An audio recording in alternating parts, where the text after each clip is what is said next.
নমস্কার, আমি অ্যাস্ট্রোলজার বৈশালী সরকার। আজকে একটি বিশেষ বিষয় নিয়ে আপনাদের সাথে আলোচনা করব। অনেক সময় মানুষরা আমার কাছে আসেন, বলে দিদি আমি এটা পেয়েছি ওটা পেয়েছি, কেউ আমাকে গিফট করেছে, এগুলো কি বাড়িতে রাখা উচিত? এখানে কিন্তু একটা জিজ্ঞাসা চিহ্ন আমি দেব, কারণ কিছু কিছু জিনিস আমরা না জেনে নিয়ে আমাদের কিন্তু বিপদকে ডেকে আনি। প্রথম যে জিনিসটা হচ্ছে সেটি হচ্ছে কারো ব্যবহার করা স্টোন, যত দামি হোক না কেন, কারো ব্যবহার করা স্টোন আর একজন কিন্তু পড়া উচিত না। কাজেই সেক্ষেত্রে আপনার মামার হয়তো একটা স্টোন ছিল গোমেদ, সেটা আপনাকে দিয়ে দিল পড়ে ফেল, বা কারো একটা পান্না ছিল আপনাকে দিয়ে দিল বললো পড়ে ফেল, এতে কিন্তু হিতে বিপরীত হয়ে যায়। কাজেই শুভ কাজ হওয়ার থেকে তার বডির নেগেটিভ অরাটা কিন্তু এই পাথরের মধ্যে থাকে। আর মৃত ব্যক্তির তো খবরদার কোনো স্টোন আপনারা পড়বেন না, সেটা কিন্তু আপনাদের জীবনে সাংঘাতিক রকম বিপদ কিন্তু ডেকে নিয়ে আসবে।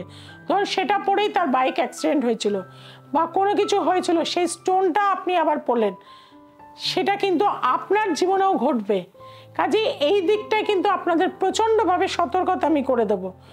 অনেকের ক্ষেত্রে দেখা যায় তারা কিন্তু রাস্তার পালক নিয়ে কিন্তু বাড়িতে চলে আসে, সাজানোর জন্য পালক রেখে দেয়।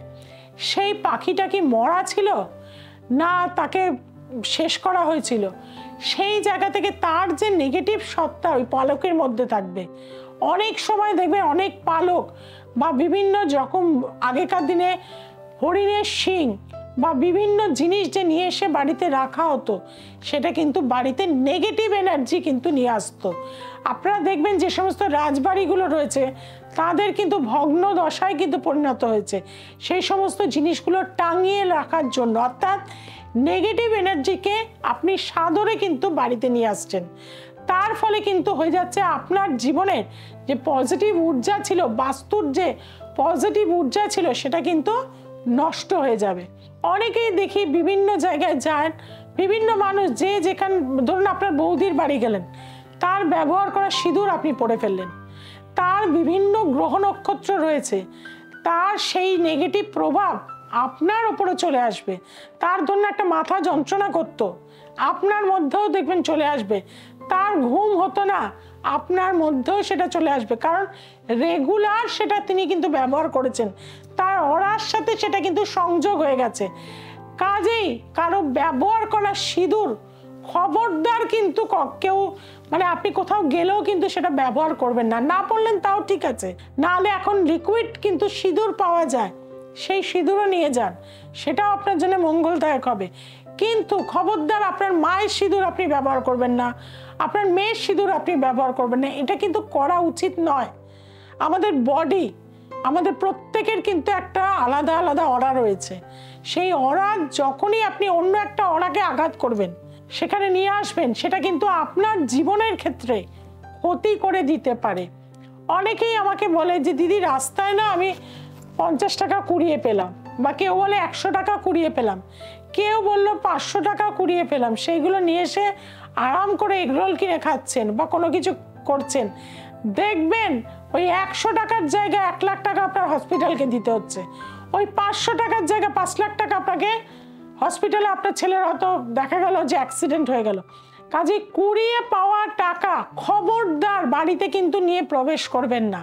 কুড়িয়ে পাওয়া যদি আপনি পেয়েও থাকেন, আপনি কোনো ভিখারি মানুষকে দিয়ে এলেন, যদি না পারেন মন্দিরের ক্যাশ বক্সে দিয়ে দিন, সেটা আপনার জন্য মঙ্গলদায়ক হয়ে থাকবে। আপনার মাসির ছোটবেলায় একটা ঘড়ি ছিল, সেই ঘড়িটা হয়তো আপনাকে গিফট করলো, অনেক দিন ধরে রাখা ছিল, বন্ধ হয়ে গেছিল। এই বন্ধযুক্ত ঘড়ি খবরদার কিন্তু বাড়িতে আনবেন না বা নিজে পড়বেন না, দুর্ভাগ্যকে বহন করে নিয়ে আসে কিন্তু এই বন্ধ ঘড়ি। কাজেই সেটা মাসির হতে পারে, সেটা কাকার হতে পারে, সেটা জ্যাঠার হতে পারে, বা মায়ের ছোটবেলার হতে পারে, বাবার ছোটবেলা, স্মৃতি হিসাবে রাখতে পারেন। কিন্তু সেই ঘড়ি বন্ধ হয়ে যাওয়া ঘড়িকে আপনি কিন্তু আর নতুনভাবে কিন্তু ব্যবহার করবেন না। এই জিনিসগুলো আপনারা অবশ্যই মাথায় রাখবেন, এবং ভুলেও এই 5টি জিনিসকে কিন্তু আপনারা ব্যবহার করবেন না। অর্থাৎ যে যে জিনিসগুলো বলে গেলাম, সিঁদুর কারো ব্যবহার করবেন না, পুরনো ঘড়ি আপনাকে যদি কেউ গিফটে দেয় সেটা পরবেন না, এবং রত্ন যত দামি হোক না কেন সেটা কিন্তু ব্যবহার করবেন না। তার সাথে সিঁদুর পরবেন না, পালক নিয়ে আসবেন না, কারণ সেটা মৃত কোনো প্রাণীকে হত্যা করে তার পালক আনছে কিনা আপনি জানছেন না। ধরুন কোনো উট মেরে দিয়েছে বা কোনো হরিণ মেরে দিয়েছে, তার যে মুখ সেটা কিন্তু খবরদার বাড়ির বাস্তুতে কিন্তু নিয়ে আসবেন না। তাতে আপনার কিন্তু নানান বিপদ লেগে থাকবে এবং নানান সমস্যার মধ্যে, গ্রহদোষের মধ্যে আপনি কিন্তু পড়ে যাবেন। কাজেই যারা হয়তো ভুল করে নিয়ে এসছেন তারা ইমিডিয়েট সেগুলোকে রিটার্ন করুন, এবং আপনার জীবন থেকে দেখবেন আস্তে আস্তে কিন্তু দুর্দশা কেটে যাবে। যারা চাইছেন সমস্যা মুক্ত হতে, জীবনের সমস্যা থেকে একটা ভালো জীবন পেতে, তাদেরকে বলবো একবার আমার কাছে আসুন। যারা একবার আমার কাছে এসছেন চ্যালেঞ্জ গ্যারান্টিযুক্ত রেমেডি নিয়ে, তারা কিন্তু আজ ভালো আছেন। আর আপনিও যদি ভালো থাকতে চান, আপনাদেরকে বলবো অবশ্যই দ্য এসেন্স অফ অ্যাস্ট্রোলজিকে সোমবার, মঙ্গলবার, শুক্রবার এবং রবিবার দেখতে কিন্তু ভুলবেন না। আপনারা যেটা ভুলে যাচ্ছেন সেটা হচ্ছে সাবস্ক্রাইব করতে। আজকে এখনই দ্য এসেন্স অফ অ্যাস্ট্রোলজিকে কিন্তু সাবস্ক্রাইব করে নিন। যে বেল আইকনটি রয়েছে তাকে প্রেস করে দিন, আপনার বন্ধু বান্ধব আত্মীয় স্বজনের কাছে ছড়িয়ে দিন। সবাই খুব ভালো থাকুন, সবাইকে খুব ভালো রাখুন। নমস্কার।